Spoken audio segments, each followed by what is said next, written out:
JSP Advice 365 চেনেলৰ জৰিয়তে এটা কন্টেন্ট অসমবাসীৰ কাৰণে বনাইছোঁ। এই কন্টেন্টৰ মই বিশেষকৈ বড়ো আৰু অসমীয়া ভাষাৰ মাজত যিটো সংঘাত, যিটো অসমীয়া সকলে বড়ো ভাষাক বা বাদ দি অসমত মাত্ৰ অসমীয়া ভাষা জীয়াই থকাটো বিচাৰিছে। তেওঁলোকে ভাবিছে যে অসমৰ অসমীয়া ভাষা প্ৰথম স্থান পাব লাগে, যাক লৈ তেওঁলোকে আজিৰ কথা নহয়, পূৰ্বপুৰুষৰ দিনৰ পৰাই অসমীয়া ভাষা অসমৰ প্ৰথম শ্ৰেণীৰ ভাষা হিচাপে স্বীকৃতি হ'ব লাগে বা হৈ থাকিব লাগে লৈ অসমীয়াসকলে এই কথাটো সব জাতিক মানি লোৱাটো তেওঁলোকে চিন্তা চৰ্চা কৰি আহিছে। এতিয়া কথাটো হ'ল অসমীয়া ভাষাও 8th শিডিউল স্বীকৃতিপ্ৰাপ্ত এটা ভাষা আৰু বড়ো ভাষাও 8th শিডিউল স্বীকৃতি ভাষা ভাৰত চৰকাৰৰ। ইয়াত কোনোবা ভাষা প্ৰথম শ্ৰেণীৰ ভাষা হ'ব লাগে, কোনোবা ভাষা দ্বিতীয় শ্ৰেণীৰ হ'ব লাগে, এই কথা নহয়। ভাৰতবৰ্ষত বৰ্তমান 23টা ভাষা ভাৰত চৰকাৰে 8th শিডিউল ভাষা হিচাপে স্বীকৃতি কৰা হৈছে। ঠিক তেনেদৰে অসমীয়া আৰু বড়ো ভাষাও 8th শিডিউল স্বীকৃতি ভাষা। কথাটো হ'ল সুদিনাখন অসম বিধানসভাৰ লগৰ পৰা বড়ো ভাষা আঁতৰাৰ কথা চিন্তা চৰ্চা কৰা হৈছে আৰু GPC জেনেৰেল পাৰ্পছ কমিটিৰ অনুমোদন নোহোৱাকৈ এইটো ব্যৱহাৰ কৰা হৈছিল বুলি নতুনকৈ বৰ্তমান স্পীকাৰ তেওঁ ক'ব বিচাৰিছে। মাননীয় ৰঞ্জিত কুমাৰ দাস দেৱে অসম বিধানসভাৰ অধ্যক্ষ বাক লোৱাৰ পিছতে এই খণ্ড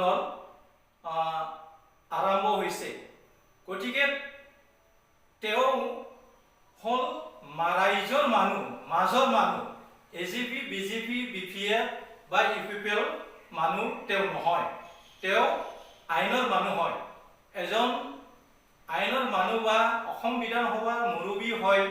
তেওঁ এই কথাটো গধুৰকৈ নাভাবাকৈ লাইটকৈ ভাবি তেওঁ কি অৰ্থত নিজে অসম বিধানসভাৰ অধ্যক্ষ হোৱাৰ লগে লগে বড়ো ভাষা মুচিব লাগে বা বড়ো ভাষা ইয়াত অসম বিধানসভাত ঠাই নাপায় বুলি ক'ব বিচাৰিছে আৰু তেওঁলোকে বড়ো ভাষাক যিকোনো প্ৰকাৰে লগৰ পৰা আঁতৰাৰ কথা চিন্তা চৰ্চা কৰিছে।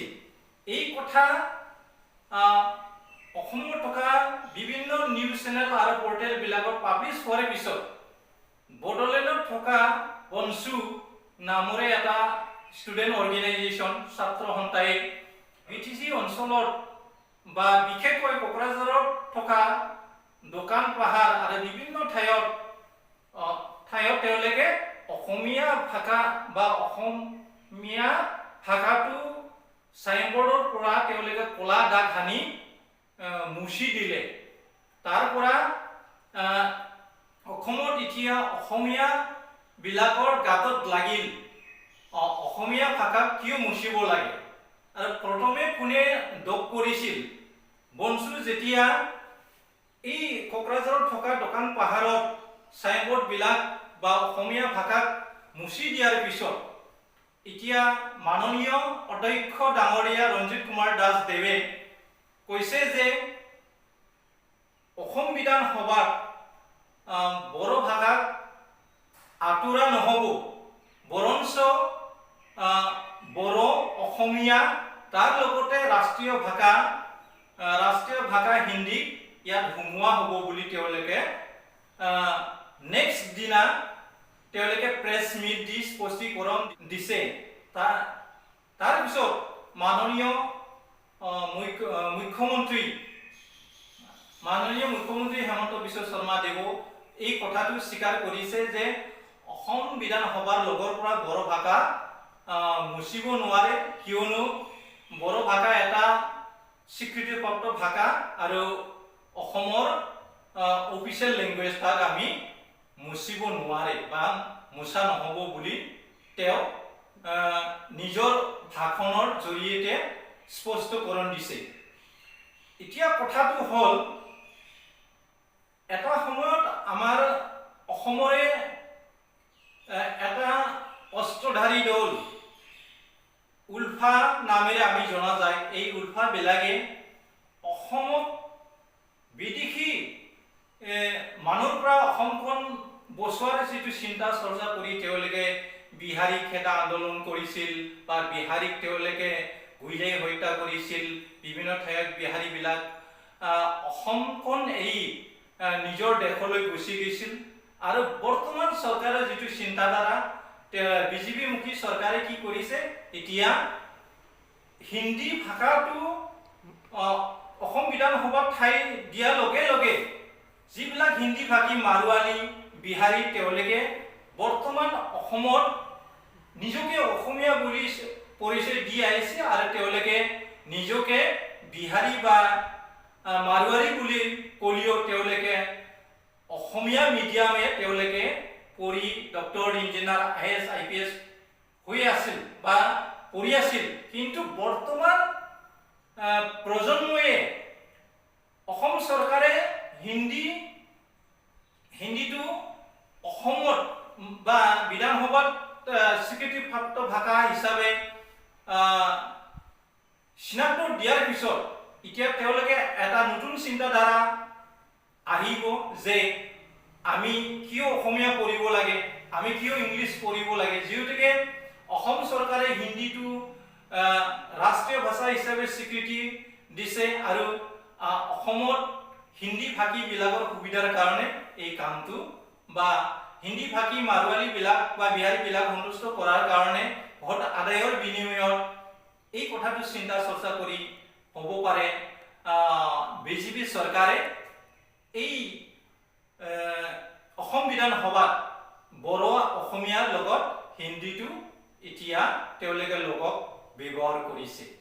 কথাটো হ'ল জেনেৰেল পাৰ্পাছ কমিটি সিদ্ধান্ত নোহোৱাকৈ মাননীয় অধ্যক্ষ ডাঙৰীয়া বিশ্বজিৎ দৈমাৰীয়ে নিজাববীয়াকৈ লগত আৰণাই আৰু বড়ো ভাষাটো তেওঁ ব্যৱহাৰ কৰিছিল নেকি?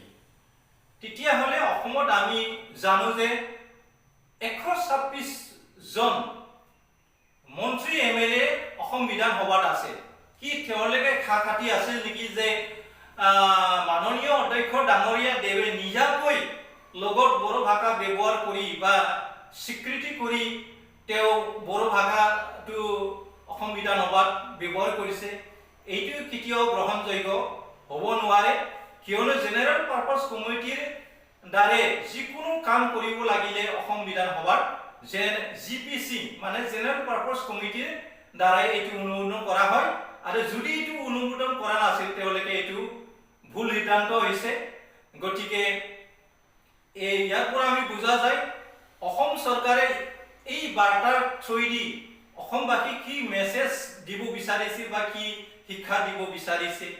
এতিয়া বড়োবিলাকে দুখ লাগি কোকৰাঝাৰৰ যিটো বনচুৱে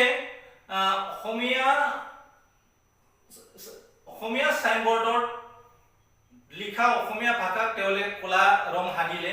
তাৰ পৰা এতিয়া বিভিন্নজনে বিভিন্ন মতামত দিব বিচাৰিছে যে অসমীয়া ভাষাক কিয় ক'লা ৰঙেৰে মুচিব লাগে, এইটো ভাল কথা হোৱা নাই বুলি বিভিন্ন ক'ব পাৰে। এতিয়া কথাটো হ'ল অসমীয়া বুলি আমি কোনো কিতাপ পত্ৰত আমি বা ইতিহাসত আমি দেখা নাপাওঁ।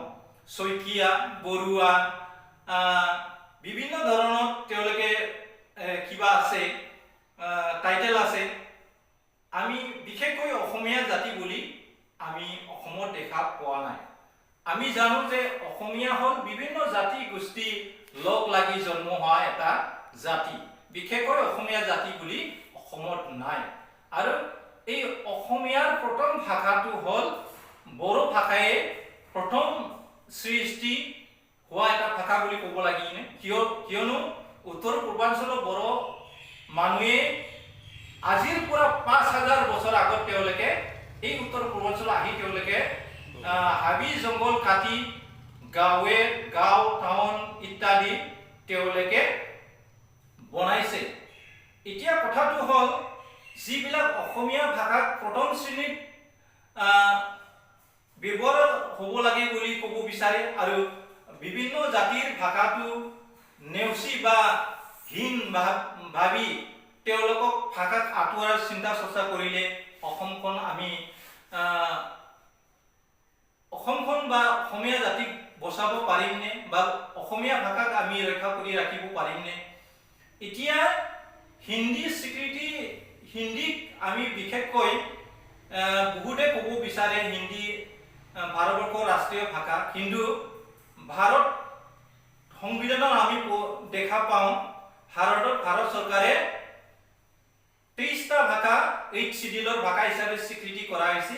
ইয়াত কোনো ৰাষ্ট্ৰীয় ভাষা বুলি লিখা নাই আৰু হিন্দী যে ভাৰতৰ ৰাষ্ট্ৰীয় ভাষা হয় বা লিখা আছে এই কথা ভাৰত সংবিধানত নাই। গতিকে আমাৰ অসমীয়া ভাইসকলে কি চিন্তা কৰিছে এইটো আমি ক'বলৈ নাযাওঁ। তেওঁলোকে বড়ো ভাষা লগক ব্যৱহাৰ কৰা তেওঁলোকে মনাত লৈ দাঙিব লাগিছেনে বা তেওঁলোকে এইটো ক'তবা মাথাত লৈ গুদুৰ বজাহেন পাইছে যদি এইটো তেওঁলোকৰ ভুল চিন্তাধাৰা হ'ব, কিয়নো ভাৰত চৰকাৰে আমাক 8 শিডিউল ভাষা হিচাপে স্বীকৃতি কৰা হৈছে। যেনেকৈ আপোনালোকৰ ভাষা 8 শিডিউল স্বীকৃতিপ্ৰাপ্ত ভাষা।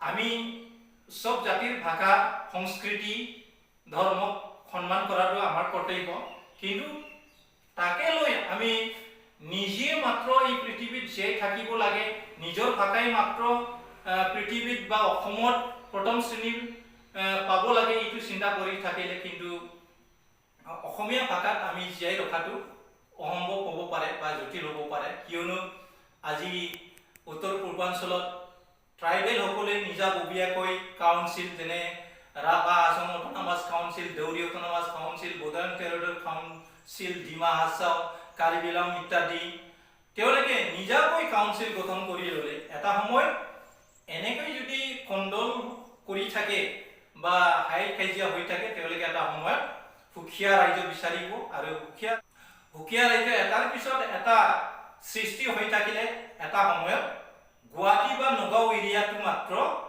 অসমীয়া ভাষী বা অসমৰ মানচিত্ৰ হৈ থাকিব বুলি আমি ক'ব পাৰিম। কিয়নো বিভিন্ন জাতি গোষ্ঠীয়ে এতিয়া নিজৰ ভাষা সংস্কৃতি ৰক্ষা কৰাৰ কাৰণে যুঁজ দি আছে। এই যুঁজ যেতিয়া সফল হৈ যাব ঠিক তেনেদৰে বৰ্তমান উত্তৰ পূৰ্বাঞ্চলৰ 7 ভনী দেশ বুলি আমি জনা যায়। নাগালেণ্ড, মিজোৰাম, ত্ৰিপুৰা, মেঘালয় বিভিন্ন জাতিয়ে এই অসমৰ পৰা বিভক্ত হৈ গৈছে। গতিকে আমি অসমখন বিভক্ত হোৱাটো নিবিচাৰোঁ। আমি বড়ো অসমীয়া বিভিন্ন জাতি গোষ্ঠী একেভাৱে ভাই ককাই নিচিনাকৈ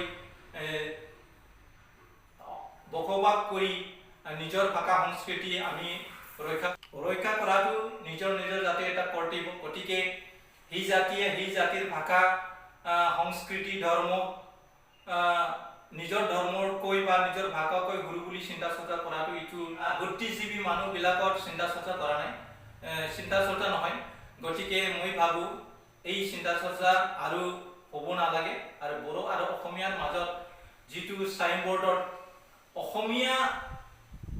অসমীয়া বড়ো থাকিলে কোনোবা গাঁতত লগা এইটো কথা নহয়। গতিকে 8 শিডিউল স্বীকৃতি ভাষা BTC হওক বা অসমৰে হওক ঠাই পোৱাটো নিতান্ত প্ৰয়োজন বুলি মই ভাবোঁ। সদুশেষত অসমবাসী